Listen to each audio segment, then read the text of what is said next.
Is that a lie he's telling? Who gives a damn? We have to pay him. Islam Makhachev is fighting in August. Is that true? And Was out there saying July. It's August that we're looking at. does Conor have potential? Nothing's done. Nothing's even doing yes. Are you more optimistic than before that Conor is going to fight? Because obviously it's been a couple of years. I am. I was pretty optimistic at the end of last year. Going into this year, I'm still confident. It's August that we're looking at. Is Conor McGregor fighting in July? Possibly. Do we have potential? Nothing's done. Okay. Nothing's even remotely close to being done. Okay. But is that something you would look forward to doing? Yes. Okay, thank you. And Dana, just to piggyback off the Conor thing, are you more optimistic than before that Conor is going to fight? Because obviously it's been a couple of years. I am. I was pretty optimistic at the end of last year. So, end of last year, going into this year, I'm still confident. All right, folks, let's jump right into the big news on everyone's mind. Dana White just delivered an update on the MAC. And while it's not a sure thing, the optimism for Conor McGregor's return is loftier than ever. Dana openly declares he's still certain about a July fight, bringing that positive feeling from the close of last year into this one. This isn't merely wishful thinking, it implies genuine progress behind the curtain. Could we finally see the comeback of the Notorious in the octagon this summer? This whole press briefing also reports, providing a clearer view of the ongoing talks and the power dynamics involved. Keep watching. Quick one for me. Hate to bring him up, Jon Jones. I know he was never in contention to fight on that White House card. But he did say that he was offered $15 million and it came down to money. Is he lying when he says that? Who gives a shit? So did the negotiation just fall out over money, or was he? I've already talked about this a million times, and John knows what happened. Okay. John knows what happened. I don't know. So, first of all, leading up to this, whatever this is, all I do is Jon Jones, the GOAT, he's the greatest. Dana White, ever the same, shooting down the reporter's question on Jon Jones' $15 million fight offer with his blunt, "Who gives a shit?" That frustration concerning talks with Jones? Dana hints Bones has all the facts, implying there's more. It's a straightforward money argument. It's evident Dana is fourth official remarks, implying the difficulties of handling a top athlete like Jones. The video underscores the persistent friction involving one of the sport's finest, an ongoing story leaving fans wondering about Jones' real motives and his career's trajectory. I thought he looked great. And then for Joe Piper, what does it do for him having a legend like Israel on his resume, and where do you think he can go from here? It's huge, and more importantly, the Joe Piper story, and now the guy's ranked in the top 5 in the UFC, which is very, very tough to do. Did you know he was considering suicide a couple of weeks ago? I did not know that. That's what he said in the cage. Yeah. So hopefully he's okay. Yeah. Going to the co-main event, probably the nastiest finish we have seen in a women's He said event. he was considering suicide a couple weeks ago. That's what he said, right? Yeah. The amazing showing we witnessed in the cage, Joe Pfeiffer's tale, truly helps us understand things. To learn Dana White confirmed that Pfeiffer considered suicide only weeks ahead of this huge victory is truly impactful. This isn't solely about athletic accomplishment. It proves the human will and the life-altering strength of discovering meaning, be it in sport or belief. It truly highlights the vast mental struggles combatants endure, frequently hidden from view. This victory represents more than a championship bout, it's a personal triumph, perceiving us that even in our bleakest times... The Grasso win, what is going on with the flyweight title with Valentina Shevchenko? Is there any plans to get her back in there pretty soon and defend her title? Yeah. Yeah. Okay, so that is in the works. And then same thing with strawweight. We haven't heard much of what's going on. Everything's always in the works. For sure. No, I'm just saying, because a lot of people have been asking with the women's fights. Obviously, Kayla's still recovering, so I think some people wanted to see some movement at 125 and at 115, right? So. And if you think other people want to see some movement, imagine what we want to see. No, for sure. And I know it's tough to put stuff together. This fight addresses the evident fan anticipation concerning activity in the women's flyweight and strawweight divisions.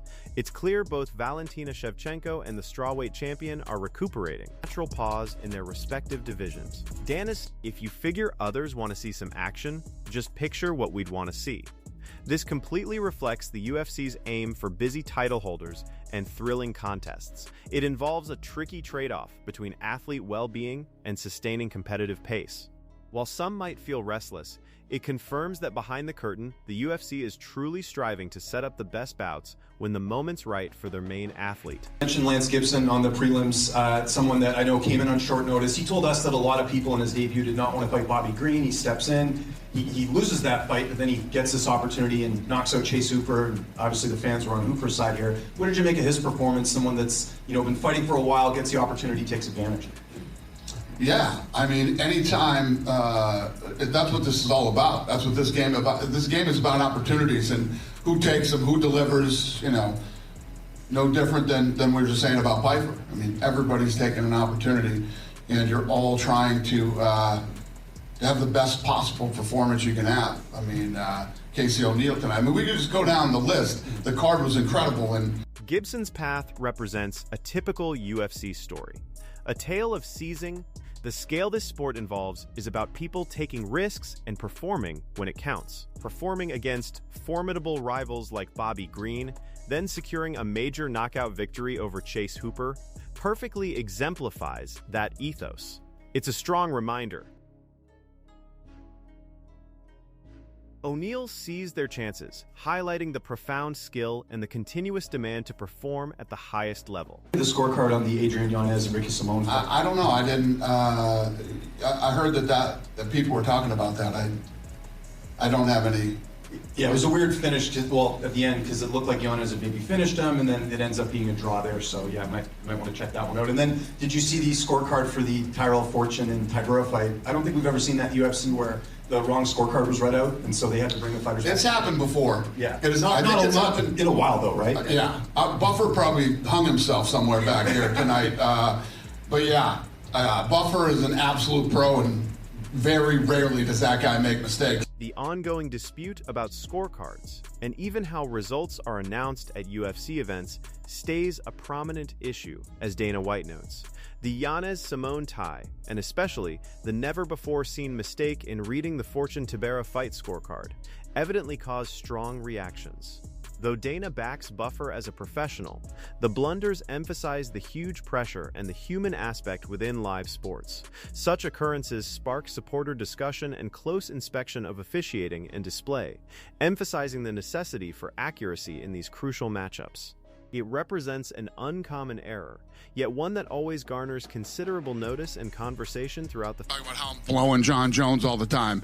Now this falls out, I fucking hate Jon Jones and I'm trying to destroy Jon Jones now or whatever. Jon Jones knows exactly what happened. And this happens every week at the UFC. There's all kinds of negotiations going on. You think Jon Jones is clamoring to fight? Like Jon Jones is like, we have to give this guy 3 fights a year if he really wants to fight. Legally, we have to give him 3 fights a year if Jon Jones is chomping at the bit to fight. And if we don't, we have to pay him. Dana White's Jon Jones features prominently in this part. He pushes back on the claim that he's always either praising Jon Jones or aiming to destroy him. Dana stresses that Jon knows precisely what happened in talks, implying a degree of public showmanship from Jones. The central point here is Dana's mention of the UFC's contractual duty to provide 3 fights a year if a fighter is keen to compete. This subtly queries to compete often, adding a new dimension to the persistent story and implying the delay might not fall completely on the UFC. I have a question about Michael Chiesa's retirement fight. He was on his 4th win streak. I guess it's now ended because he's retired. Can you talk about his legacy and where you see Michael throughout his career and everything? Yeah, he's had a great career. I mean, he's had a great career. He's achieved some, winning the Ultimate Fighter and then coming into the UFC and actually staying here for as long as he did and continuing to fight. And obviously he's talented enough that he's on the broadcast team too. So when you look at where he came from, some of the things that happened to him, like his dad dying during the show, he's accomplished a lot, and he got into the toughest fight organization in the world and stayed. Mike's retirement signals the close of an impressive career, and Dana White's praise truly shows his influence. From triumphing in the Ultimate Fighter to being a steady presence in the UFC, Chiesa showed great resolve. Dana points out not only his long career and talent, but also his personal he overcame, like losing his father, demanding His move to the analyst desk is proof of his continued value to the sport.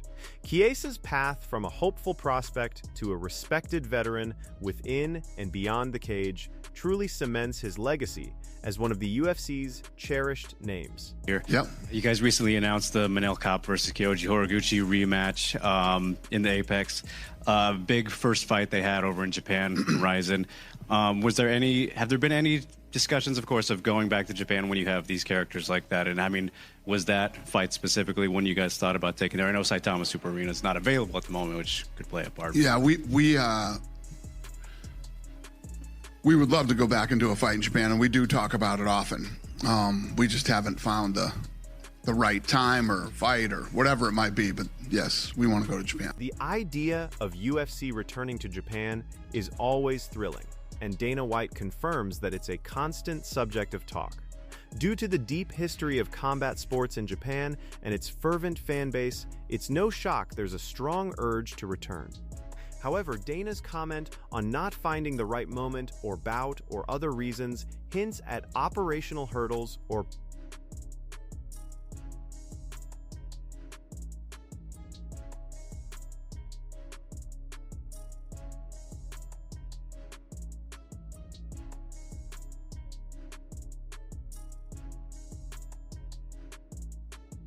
And speaking of other fights made, I got to get your thoughts on the entire MVP MMA card. Have you seen that and what you think? The entire what? MVP MMA card, the Rousey Carano. Full card. No, I haven't seen the full card. I know that Diaz is on it and Ronda's on it and Francis is on it. Beyond that, It's like 13 fights. Good. What's the question? Have I seen it? Yeah, just what your thoughts on them, because they actually put in some prospects, and it's not just older fighters and stuff like that. White's downplaying of the MVP MMA card, even with huge names like Diaz and Ronda Rousey featured, is typical Dana. His nonchalant, "I haven't seen the full card," concerning his limited interest in rival promotions, notably those with ex-UFC talent. He focuses solely on the UFC's that they are the foremost entity and have no need to regard any others. This position forms part of his planned communication, softly minimizing competitor shows as he upholds the UFC's sway. It's a deliberate tactic to maintain attention entirely on his organization. All right. What do you got, brother? So I've seen a lot of fans and viewers online commenting or discussing what they perceive as a lot of AI-generated content in the broadcast that maybe wasn't in previous iterations of the UFC. Is this something that's coming with the Paramount deal or just a new direction for the UFC, or do you have any insight on that? What does that mean? AI stuff, commercials, part of the promotional content, just AI in the UFC in general. I've seen fans complaining about. Oh, yeah? What are they complaining about? I guess I've seen people saying that the UFC should be paying artists instead of using generative AI, stuff like that. Give me a fucking break. AI is coming, and if we're using AI, who gives a shit? AI material in UFC broadcasts displays his pragmatism and perhaps a hint of his signature disregard for public outcry. Honestly, give me a fucking break. Artificial intelligence is coming. And if we are using AI, who truly gives a shit? That perfectly defines his business first. Regarding human artists, Dana plainly values efficiency and embracing fresh technology. Such a bold approach proves that the UFC under his helm is unafraid to modernize and integrate assets like AI if it improves their output, regardless of design. Just a couple of minutes ago, Arman Sarukian won another grappling match. I don't know if you know.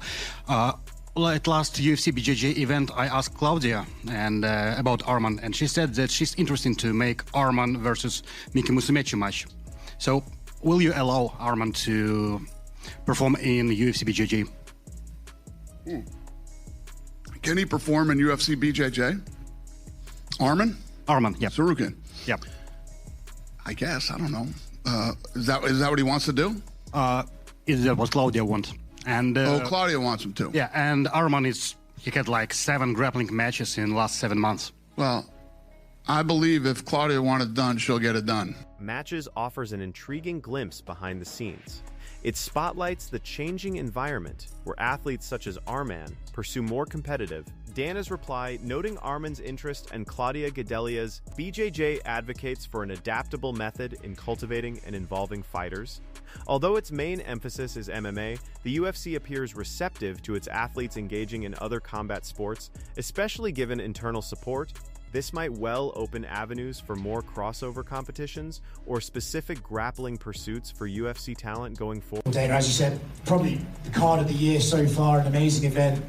We'll go to the first of the main event. What your thoughts were on Israel's performance and Joe Pyfer's win? What do you think of the main event?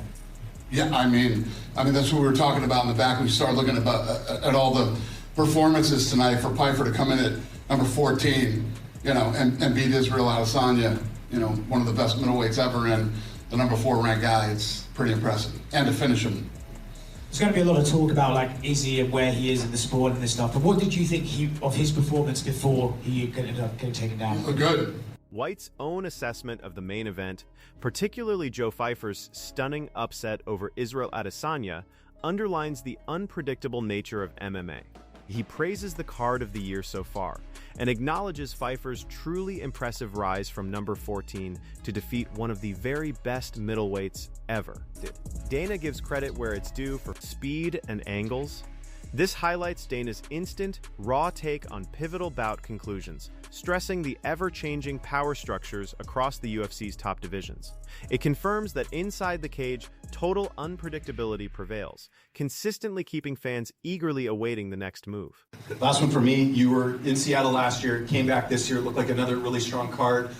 Is this going to be like an annual destination, you think? It seems like This place is awesome. Yeah. I mean, we were lucky because we were in London last week, and the weather was better than summertime there, and then we come to Seattle and the weather's good too. Right? Paulie Marcus should have took some odds on that one. The weather's great. The fans here are incredible. It's a great city. Seattle's a great city, and I'll come back here as much as possible. White's keenness for Seattle as a combat venue is apparent, validating his wish to come back as often as possible. His remarks following a successful London event introduce a hint of shared humor. Crucially, his commendation of the incredible fans underscores the robust market for UFC within the Pacific Northwest. Although the UFC operates worldwide, securing steady, ardent fan bases in key cities such as Seattle reinforces their internal touring calendar. This indicates a trend of revisiting venues that perform well both commercially and experientially, assuring that audiences in these zones